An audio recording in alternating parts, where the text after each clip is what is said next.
And Luca Ghini went out and he found, he sent his students out looking for plants, and they plant this, they plant that. They planted everything they could think of that was medicinal in this garden. The distilled essence of the plant was the most effective part of the plant. We now know essential oils are only part of the healing properties of the plant. There are all sorts of other properties in the plant which maybe will dissolve in water. Then people would come there to ask the tree for the answer to their problem, whatever it was, shall I invade, whatever. And these people would lie on the ground, and I think they were listening to the roots, because you can actually hear the roots. I want people to get into plants. I want them to plant things on their window ledges, in their gardens. I just want them to start planting things and get back with nature again, because people have got too far away. Hello and welcome to the Pagan Portal Podcast, produced by Moonbooks Publishing and presented by me, Rachel Patterson. So today we welcome plant woman and author Angela Paine. Welcome, Angela. Hello. Very nice to have you with us. I am very excited to be talking about plants, one of my favourite subjects. But you're coming at it from, now I tend to deal with the magical side of plants and usual things in the garden. You're coming at it from the medicinal side, aren't you? Yes, but not only. Okay, cool. Do you want to tell us a little bit about yourself? Okay, so I grew up on a farm, and my father was a botanist. So he didn't really run the farm as a money-making operation, but rather as a kind of scientific experiment that usually kind of didn't quite make enough money. But he taught me how to recognize plants. He took me out into the woods, and he taught me how liverworts and mosses differed and how they reproduced and all sorts of fascinating things like that. So I grew up knowing about plants, but I didn't know about their medicinal properties. Then when I was 32, we're talking 48 years ago, I was very ill with salpingitis, and the doctors kept trying to treat me with antibiotics, and I kept developing allergic reactions to them. And then they just gave up and said I was cured, but I wasn't. I still had it. So I went to see a herbalist who cured me not only of that, but also of rheumatism. I'd had acute rheumatism in all my major joints for 4 or 5 years, and he completely cured me. So I thought, oh, this stuff works. I've got to know more. So that was how I began to be interested in herbal medicine. And so I started a herbal course, but I kind of ran into rocky waters over the chemistry. So I transferred into a first degree in human physiology and biochemistry. And I got very enthusiastic about it and went on to do a PhD in medicinal plant chemistry.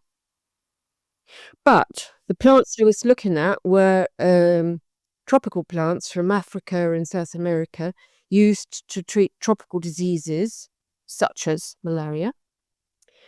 But at the end of my PhD, I was so disenchanted with the way in which research was funded that I threw the baby out with the bathwater, moved out of London, went to live on the borders of Wales with absolutely no money, and started to investigate the plants which lived there.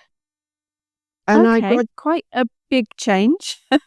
So I discovered that there were lots of medicinal plants growing locally, and I became interested in Celtic medicinal plants. And I started teaching people about this, and they kept saying, is there a book? And I kept saying no. They said, well, you got to write it then. So that's how I came to write a book. So you did? About Celtic medicinal plants, which was this one.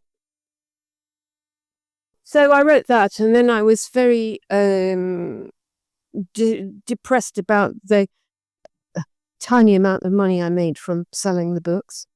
So it was a long time before I got around to writing another one, Healing Plants of the Celtic Druids.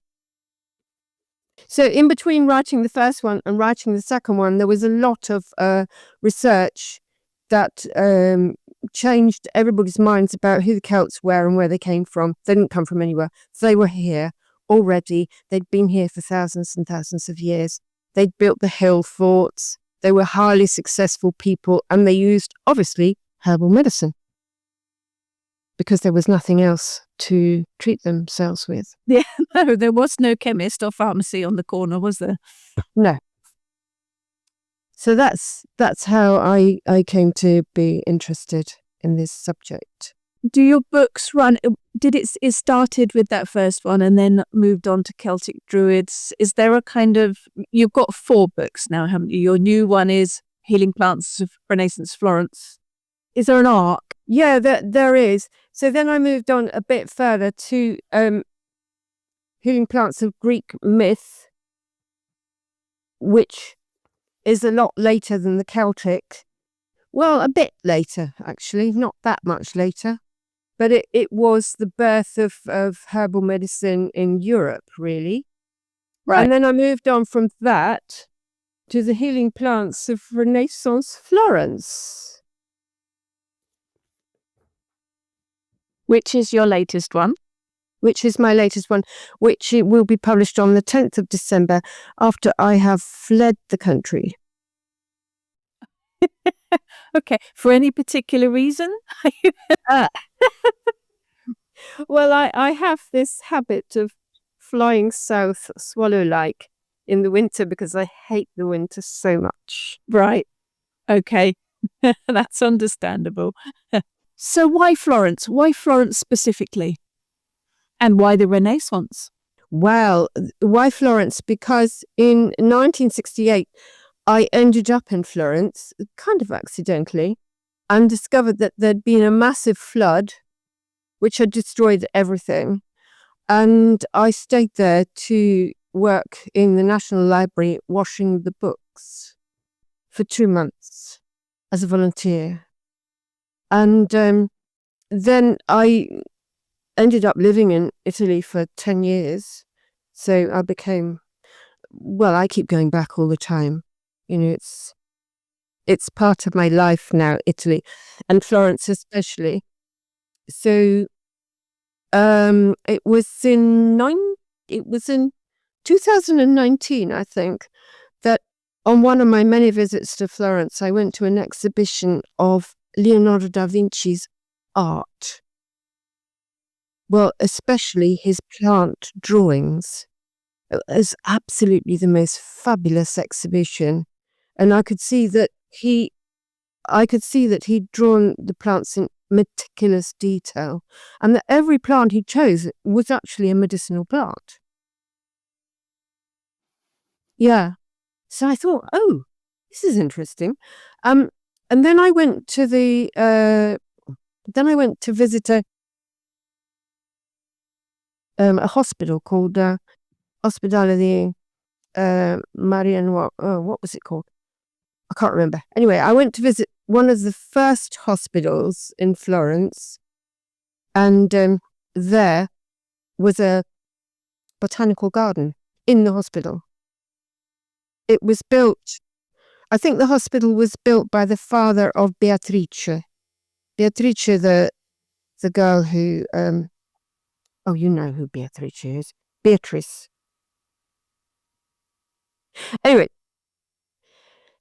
Anyway, I went and visited this herbal garden inside the hospital and saw all the plants were planted in these terracotta vases, and they had the name in Italian and the name in Latin and the medicinal use of each one. I thought, ew, that's interesting. So I really started to get interested at this point and thought, let's investigate further. And then I discovered that the Medici were all, you know what Medici means? It's the plural of medico, which means doctor. So the Medici were called doctors, which in those days meant plant doctors. They were all interested in plants. They were all interested in plant medicine. The thing about the Medici was that they were the first bankers. They invented ways that you could get money from A to B without actually having to carry the money. i.e. sacks of gold. You could just take a promissory note from one place to the other, which obviously made it much easier for traders to trade. And so they would obviously pay the Medici for this service, and they made lots and lots of money. And rather than putting the money in the sky, as people like Elon Musk do nowadays, they used it. They spent it. They spent it all. They spent it on art. They spent it on architecture. They spent it on science, philosophy, alchemy. And they were hugely enthusiastic about everything they could think of.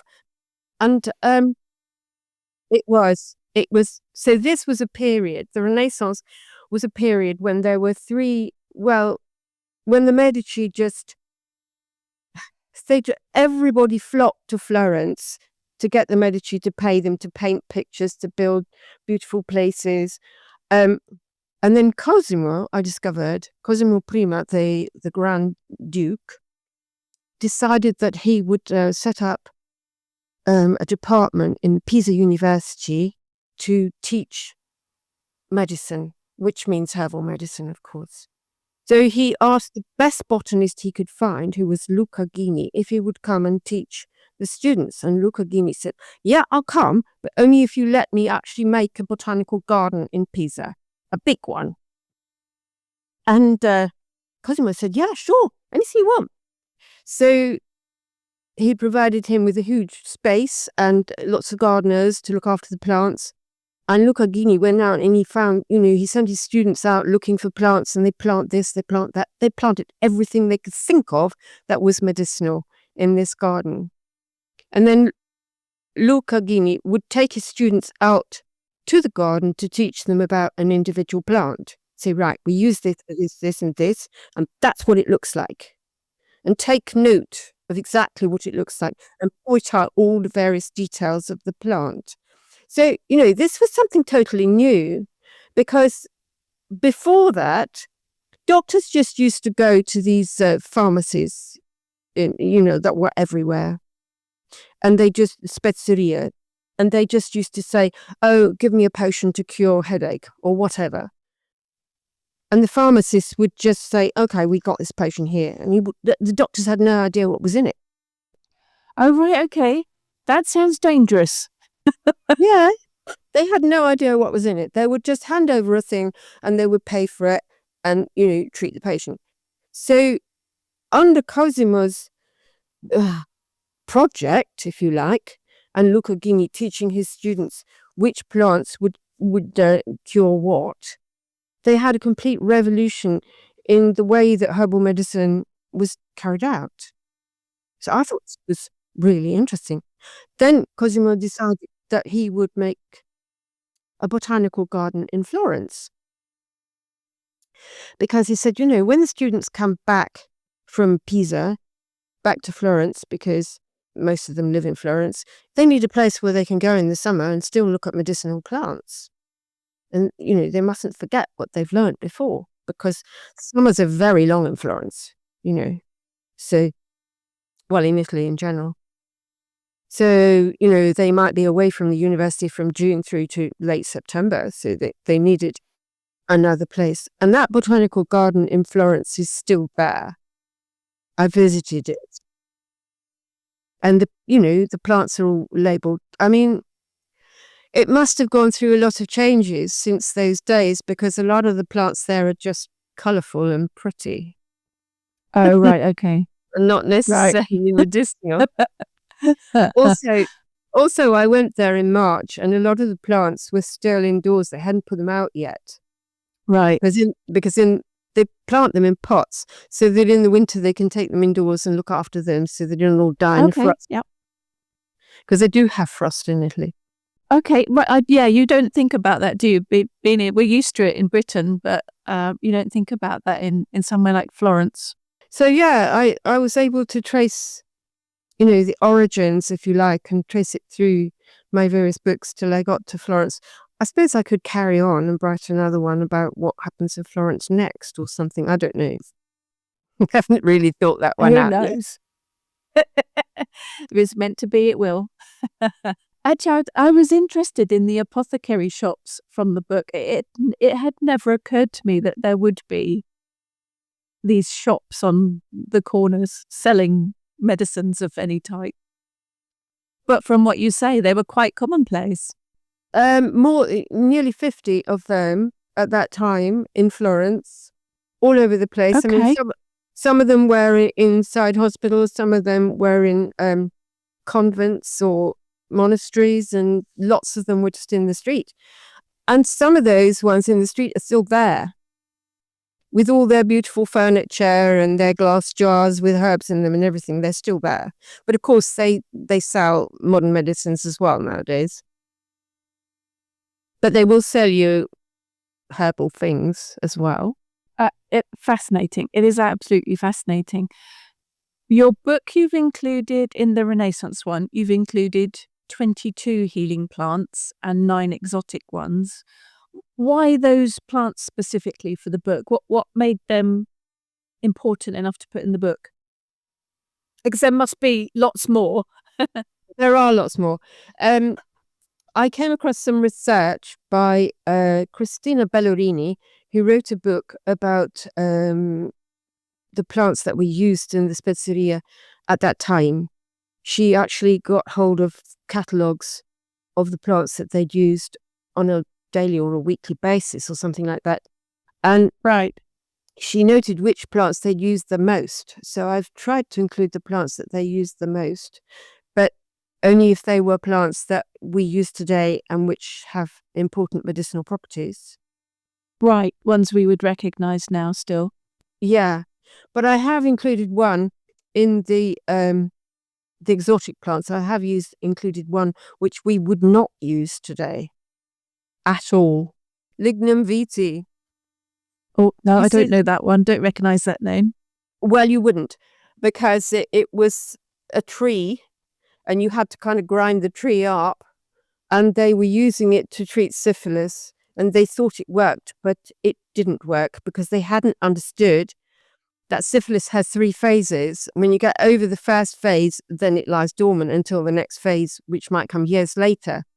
So they thought that the lignum vitae was curing it, but it wasn't. It was just dormant for a bit. So people were making loads and loads of money from this lignum vitae treatment, which was horrendous. They used to put people in a kind of cupboard that was heated up with steam, and then feed them this horrible drink that must have tasted foul for several days, if not weeks, and then say, "Okay, you're cured now," and charge them loads and loads of money. So I'm quite glad we don't have that one then now. No. I mean, there have always been things that people thought would cure them and didn't cure them. I mean, there were all sorts of recipes for curing the plague that didn't work.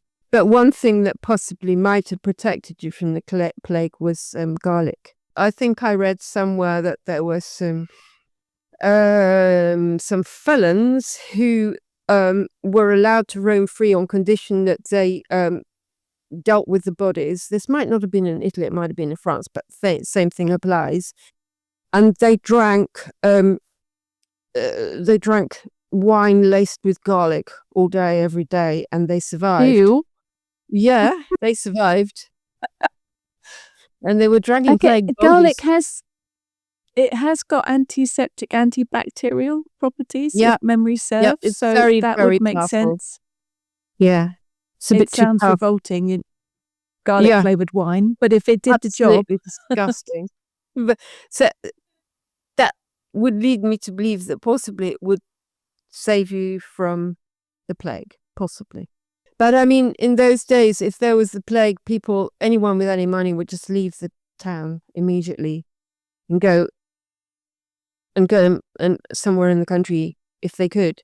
And the people who stayed would 99% of them would die. There's huge loss of life. And there were several plagues during the Medici period, which the Medici themselves managed to survive, probably because they had... Presumably with their plants and herbs. No, because they had places in the country where they could escape. because of the money, right? Yeah. Leave the poor people. We're off. Yep. Yeah, exactly. That's history, isn't it? Just history. Just history generally. You've also mentioned some poisonous plants, and people are always fascinated by poisonous plants, I know. But there was one opening line that you wrote that caught me, and it says, "Poisoning was part of the social fabric of Renaissance Italy." That's quite a statement. Well, it was. Everybody in high places was afraid of being poisoned. You know, if you were a leader, if you were rich, you were always afraid of being poisoned. And every rich family would have their cupboard full of poisons ready to use, but they'd lock it, keep it locked. People used to accuse each other of poisoning each other all the time. And the Medici themselves were accused of being poisoners, but there's really no evidence that they were. I mean, there was the famous case of Francesco de' Medici, who people said that he and his wife, his girlfriend, were both poisoned. But in actual fact, they exhumed what was left of the bodies a long time later and discovered that they died of falciparum malaria. So, no, they weren't poisoned. But it was quite a common thing. So if you wanted, I'm presumably their job or their land or just dropped a bit of poison in. People accused each other of poisoning far more often than it actually happened. Right. But there were a few quite famous cases that I've now forgotten of people who actually were poisoned. Cosimo wanted to poison the Strozzi, but he didn't succeed in doing it. He had a plan to do that. I mean, the Strozzi family were really, really bad. They had killed Lorenzo's brother in the cathedral. Now, how low do you go with a sword in the cathedral? But he didn't actually succeed in carrying out this plan. So yeah, they used plants as poisons, but they also used all sorts of mineral poisons as well. Right. And there were all sorts of antidotes to poison, which I don't think would have worked at all. Oh, okay. But presumably lots of money changed hands for these antidotes as well. Yes, of course. But you see, Cosimo was really, really keen on his plant medicine, and he had these alchemical laboratories where he had his workers making things for him. He got them to extract the essential oils out of plants, distill them. Distillation just became... He perfected distillation during that period. Or his workers did, anyway. And he believed that the distilled essence of the plant was the most effective part of the plant. Because we now know that essential oils are only part of the healing properties of the plant. There are all sorts of other properties in the plant which maybe will dissolve in water. You know, it's not, you shouldn't just rely on essential oils. But he did. He thought that was the best. And he used to make up potions and lotions and creams and all sorts of things and send them to his friends to treat this or that or the other. So he had actually made a poison antidote himself, which I'm sure would not have worked. That people said, oh, he was marvelous and his medicines were all wonderful and they all worked. But advertising, I think. Even they had social media in those days. Well, by word of mouth. Word of mouth, social media. Yes, he had his people who went round and promoted him, big time. But presumably he was groundbreaking with a lot of the discoveries that he made. He was absolutely groundbreaking. He didn't believe in sending out ships to go to America or the Far East, or wasting money on that. He didn't believe in having wars, wasting money on that. He'd just buy the plants when they arrived back. if a ship came into Venice and it had some interesting thing from Africa, oh yeah, I'll have a bit of that. He'd send his servants out to go and buy stuff from the various different ports where these things were arriving. And of course, he had Luca Ghini on the case as well, who was planting things. Everything that came back, he tried to grow it in his botanic garden. Obviously, not everything would grow, but he'd try, give it a try. So how did they get to test it then? Would they test it, or would they test it first before they decided that it worked, or just, that'll probably work, let's try that? I don't think they tested anything. I mean, there may have been people who observed that some things worked since time immemorial, and this was just recorded knowledge. But other things, they'd thought they worked, but that they probably didn't. So it was a long time before the idea of trial and error really came into practice. But presumably it did start the ball rolling. Absolutely. Long history of it. Yeah. And the other great thing which he did was he got people to translate Dioscorides' book, which was it was a herbal. It was the first herbal ever, and so he got them to translate it and also to illustrate it. And the illustrations were not like the illustrations that they used to do before. Before they just used to have, a flower just have 4 petals. It might be red or yellow or blue, But he got his illustrators to make accurate illustrations of each plant that will be recognizable. He got the idea from Germany. That's where they first started doing this. But Cosimo really, really promoted it. And these books were so beautiful, these herbals were so beautiful that they sold lots and lots of copies of them, even though they were hugely expensive. And so people now... But far more useful to have that kind of detail. Yes. And he also promoted botanical drawing and botanical art in general. He had people... Right. He had artists painting flowers all over the walls of Palazzo Vecchio inside. Okay. There's not much of it left, but if you go to the Uffizi Gallery and you look at Botticelli's Primavera, you will see lots and lots of flowers. And if you look at these flowers, you'll see that all of them except for, I think, 2 are spring flowers. They've been carefully selected to be spring flowers, and that each one is identifiable. Okay. Gonna have to look much closer at that now. Yeah. We'll all be checking that out and zooming in on it. Yeah. Yeah, unfortunately, they put a piece of glass in front of it. You can't see it so well as you used to be able to see it. Yeah. So you mentioned the Greek myths book earlier. That was part of the journey for you. What was important about the Greek myths from the medicinal plant point of view? Well, the Greek myths contain references to thousands of plants. Well, I mean, thousands of references to medicinal plants in the Greek myths. I thought this was interesting because the Greek myths, unlike myths from other countries, they've all been recorded. We all know the Greek myths. We have them, we have them inside us. We know all the names of the gods and goddesses and all the terrible things they did. So I was interested in that.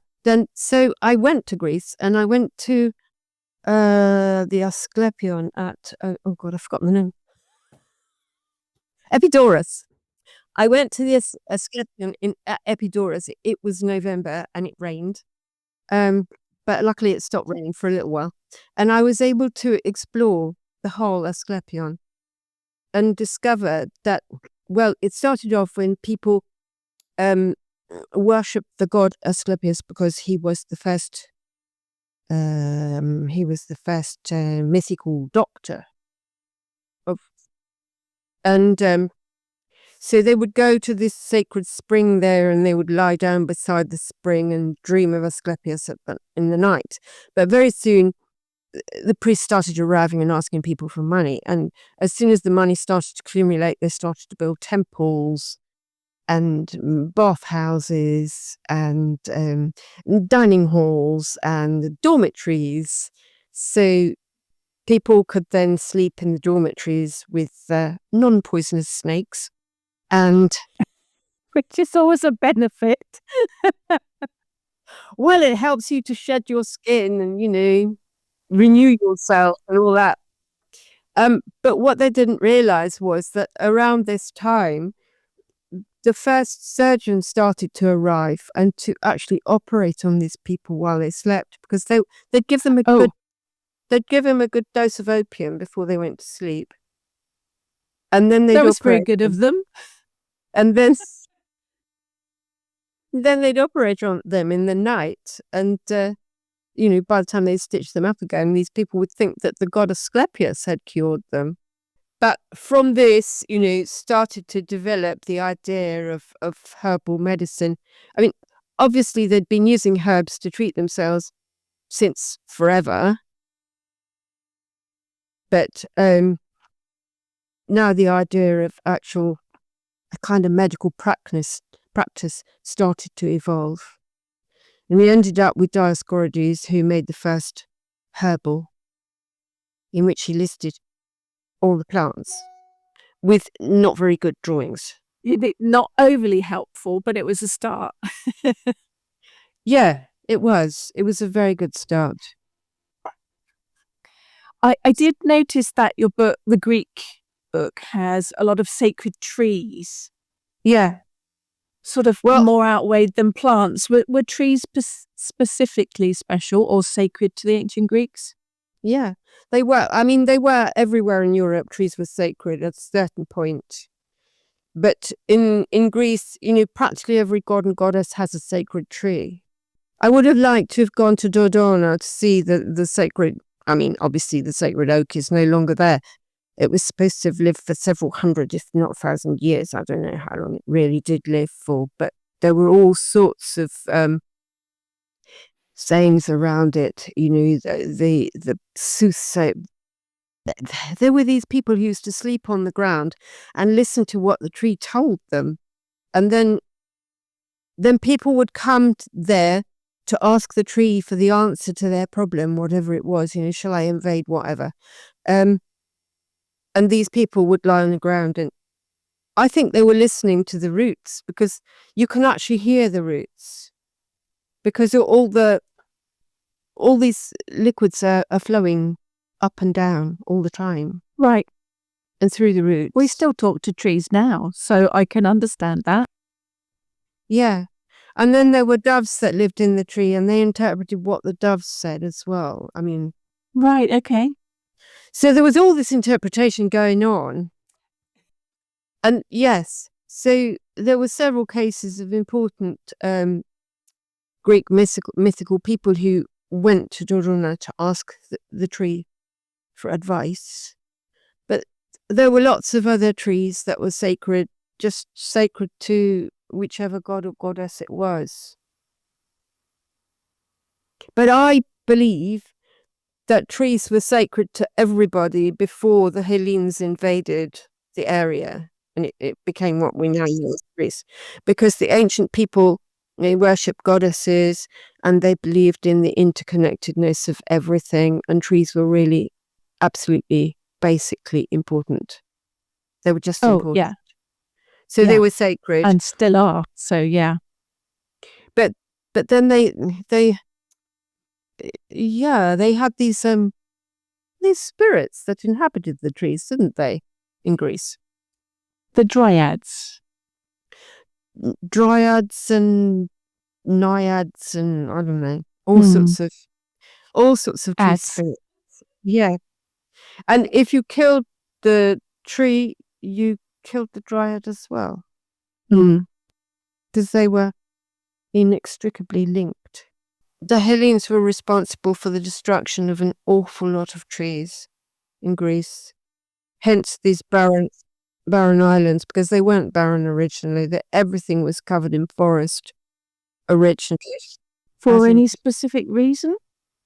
Oh, to build ships so they could have battles, ship battles at Okay. sea. And to, Okay. for farming, for building, for every reason. Progress. Every reason you can think of. Yeah. That's a familiar story, isn't it? So with the downgrading of woman, you get the destruction of the environment. These things are always interlinked. So there's the Druids as well. We're working backwards through your books, aren't we? Going backwards. Just to be awkward. Well, the Druids were shamans and they were healers. I came across a reference which said that the Druids spent 20 years studying to be Druids in some out of the way place up in some hill or somewhere, and that they spent hours meditating probably on, the medicinal properties of the plants around them. But it's not a good reference because we don't really know what the Druids did at all. No, there's no records that we know of, are there, specifically? Well, we know that they were the healers. We know they was the soothsayers, that they governed the country. They were highly respected, revered, and feared because, you didn't go against the Druid. And indeed, they were so powerful that when the Romans invaded, they just decided they had to kill them all. And they did. Yes, they obviously were. They were obvious for the Romans to be worried about them. They must have had some kind of enormous power over the people. But they did know about the plants. In that book, in my first book, I also wrote about a visit I made to Ghana, where I went to visit a doctor who was actually trained in Britain. He was called Dr. Oku Ampofo. And when he went back to Ghana, he decided he was going to be a completely scientific doctor, none of this mumbo-jumbo stuff anymore, and carried on practicing like this. And one day he saw this woman who had a condition he recognized, and then 3 days later he saw her again. She was cured. And he said, "Who cured you?" And she said, "Oh," and she gave the name of this traditional healer. So he went along to see the traditional healer, and he said, "Can I observe you working?" And the healer said, "Yeah, okay." And he watched him for a year, handing out potions, but he wouldn't tell him what was in them. And after another year, he started to actually tell him which plants he was using to treat which conditions. And Dr. Okonkwo actually started growing these plants, and he created a center to test them. And he treated a select number of conditions that he could easily diagnose with the plants. And they worked. They all worked. So I thought, probably the Druids were doing the same thing. They would mix up a whole number of different herbs, and they wouldn't tell the patient what they treated them with. But, they kept that. I would expect them to have kept that secret. But they would know which herb was actually having the effect. Yeah. Fascinating. It's all fascinating. Herbalists today mix up lots of different herbal tinctures together, and they don't always tell you what they're treating you with. Oh, trade secrets. Well, not necessarily trade secrets, but probably they just feel like they haven't got time. By the time they've given a thorough examination and cross-questioned you about everything that's wrong with you, etc., and made up the herbal mixture, it's time for the next patient. So I'm guessing because they would put one herb in to treat this and another for that, because they're treating the whole person. So they're also treating your mind as well as your body. Yeah, it's a holistic approach, isn't it? Yeah, exactly. Which is how it should be, really, I guess. It should be, yes. So out of all of these, do you have a favourite healing plant for any particular reason? I don't know. Well, calendula is pretty popular because Nice. it grows all over my allotment. And I sometimes pick the flowers and dry them and make calendula oil and then make calendula ointment. Or sometimes I go and collect some comfrey and make a comfrey ointment. That's pretty Right. useful. I'm used to comfrey as a feed for the plants in the garden. Yes, it's a very good feed for the plants in the garden. It's really good. I would never plant it in the garden now. There's plenty of it growing along the allotment, the canal, so I don't want to grow it. I'd rather just forage for it. Yeah. But I've got a very nice aloe vera here, which is very useful for burns. Yes. Good to keep in the kitchen. Yes. And I had a lodger who was suffering from vitiligo, which is when you're not making enough melanin in your skin and you have these white patches, And he was frequently getting burnt. And I would just cut off a leaf and put it on him, and the next day the burn was gone. Yeah. Just very as good easy for as that. And it just grows and grows and grows. And, it keeps making babies, and I have to keep taking them out. And God, who wants this plant? Too much of it. And do you then have a favourite plant myth or a story that you love specifically about one of the medicinal plants? Well, there's the myth of the Linifan Fach, which is a valley in Wales, which is where the young man went and saw this beautiful woman in the lake, and he kept asking her to marry him, and in the end she did. And I'm kind of shortening it here. And as she counted, all her animals came out of the lake, cows, sheep, goats, etc. And they all went back to his farm. And he had 3 sons. And he was told that he could marry her and she'd stay with him as long as he never gave her 3 causeless blows. But he, smacked her on the arm one day and she said, "Oh, 1 causeless blow." Another time he smacked her on the shoulder and she said, "Oh, another causeless blow." And on the 3rd causeless blow, she left. She went back to the lake with all her animals. Even I think it was a cow or a pig or something that was roasting on the spit. It got off and went back to the lake. So she took his dinner with her as well. She did. But her 3 sons grew up and they used to wander around the edges of the lake because they wanted to see their mother. And one day she came out of the water and she gave them a bag of herbs. And she told them what to do with all the herbs. And so they became the doctors, the physicians of Mudfie. And they wrote a book. They became so famous, such famous. So this is where myth goes into history, if you see what I mean. The woman in the lake was a myth, but the 3 sons actually existed. And they were working for the local lord, and he thought they were so wonderful that he paid for them to actually write a book.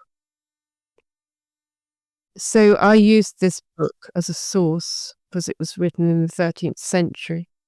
So that was about as far back as I could go.